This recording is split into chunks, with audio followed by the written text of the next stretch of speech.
இன்றைக்கி 22/8/2024 இந்த பேப்பரில் உள்ள இம்பார்ட்டண்ட் ஆர்டிகல்ஸ் என்னென்னு பார்த்துடலாம். Singapore Sembcorp to invest 36,238 crore on green ammonia plant in Thoothukudi அப்படின்ற ஒரு ஆர்டிகல்ஸ். இதில் என்ன சொல்கிறாங்கன்னா 2 லட்சம் tons of ammonia per annum வந்துட்டு இவங்க ப்ரொடியூஸ் பண்ண போகிறதா சொல்கிறாங்க. அதை ப்ரொடியூஸ் பண்ணி எக்ஸ்போர்ட் பண்ண போகிறாங்க ஜப்பானுக்கு. So India Tamil Nadu investments conclave 2024 தான் இந்த டெசிஷன் எடுத்திருக்காங்க. So roll out commercial production பண்ண போகிறாங்க லார்ஜ் ஸ்கேலில். ஸோ க்ரீன் ஹைட்ரஜன் இந்தியாவில் இதான் ஃபஸ்ட் டைமாக பண்ண போகிறதா சொல்லியிருக்காங்க. அடுத்தது WHO investing suspected new polio strains in Meghalaya அப்படின்ற ஒரு ஆர்டிகல்ஸ். இதில் என்ன சொல்கிறாங்க, 2011 ஸோ லாஸ்ட்டு போலியோ கேஸ் நம்மளால் பார்க்க முடிஞ்சது. 2014 பார்த்துட்டோம்னாக்கா போலியோ ஃப்ரீ பண்ணியிருக்காங்க WHO. அடுத்தது 2 years இப்போ பார்த்துட்டோம் அப்படின்னா 2 years ஓல்டு சைல்டு டிக்ரிகிலா அப்படின்றது வெஸ்ட் கேரோ ஹில்ஸில் இருக்குது மேகாலயா ஸ்டேட்ஸில். ஸோ இங்கே தான் நம்மளால் பார்க்க முடிஞ்சது.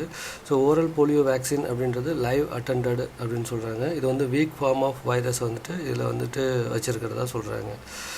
வேக்சின் டைப் அப்படின்னு பார்த்தோம்னா 3 டைப் இருக்குது. DNA, அதுக்கப்புறம் RNA, அப்புறம் லைவ் அட்டெண்டட் அப்படின்னு சொல்லிட்டு 3 டைப் ஆஃப் வேக்சின்ஸ் இருக்கிறதா சொல்கிறாங்க. தனியார் மறு பயன்பாட்டு ராக்கெட் ஆகஸ்ட் 24 விண்ணில் பாய்கிறது அப்படின்ற மாதிரி ஒரு ஆர்டிகல்ஸ்.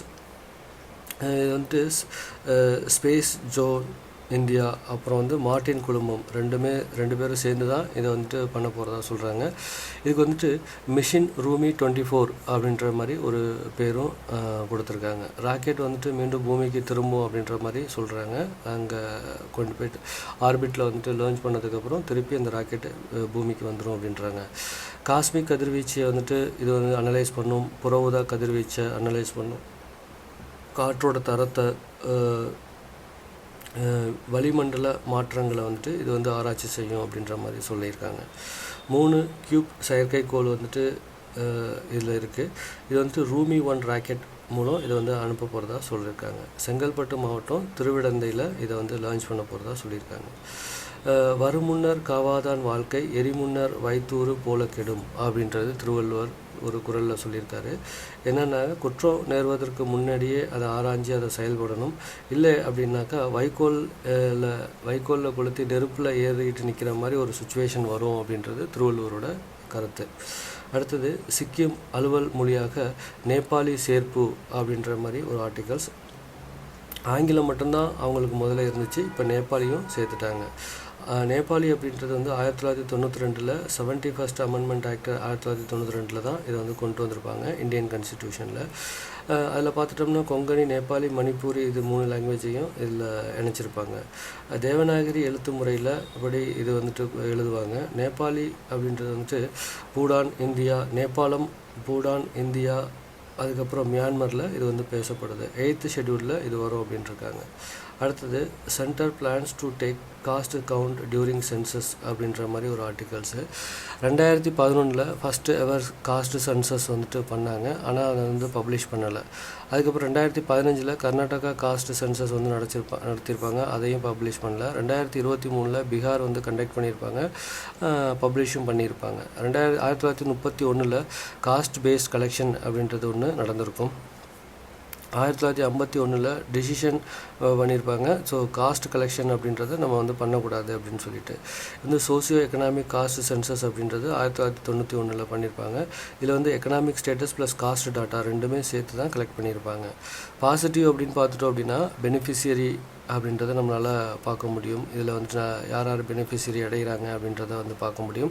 பாப்புலேஷன் வந்து ஸ்டேட் வைஸ் நம்மளால் காஸ்ட் டேட்டாவை நம்மளால் அனலைஸ் பண்ண முடியும். டார்கெட்டட் பீப்புளுக்கு நம்மளால் வந்துட்டு பர்டிகுலராக ஸ்கீமை கொண்டு வர முடியும். கேப் டிப்ரிவேஷன்ஸ், இன்கம், எஜுகேஷன் அப்படின்றதையும் நம்மளால் அனலைஸ் பண்ண முடியும் அப்படின்ற. நெகட்டிவ் சைட்ஸ் அப்படின்னு பார்த்துட்டோம் அப்படின்னா டிவிசிவ், அதாவது டிஃப்ரெண்ட் 2 காஸ்ட்டுக்கு இடையில் வந்துட்டு டிஃப்ரென்சஸை வந்து க்ரியேட் பண்ணும்.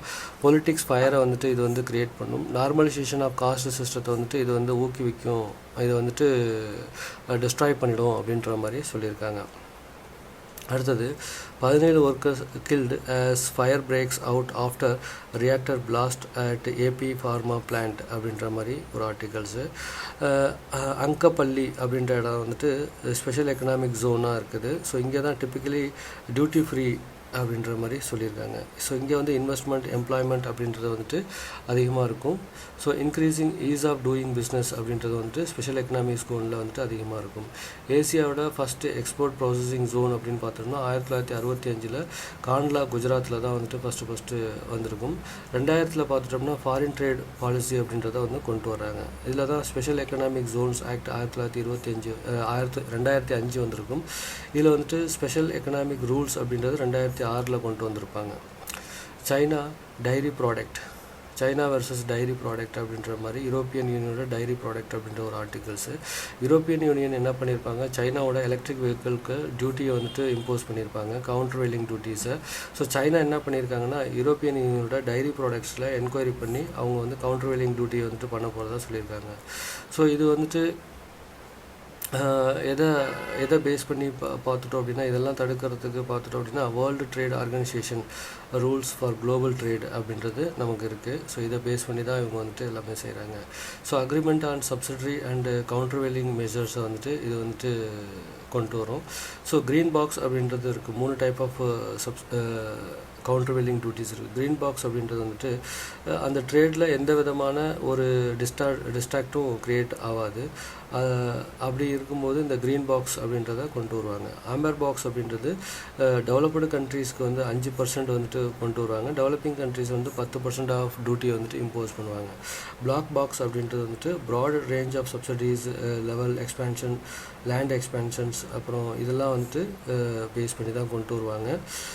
ஃபார் அக்ரிகல்ச்சரல் ப்ராடக்ட் அப்படின்றது மோஸ்ட்லி இதில் வந்துட்டு அதிகமாக இருக்கும் அப்படின்ற மாதிரி சொல்கிறாங்க.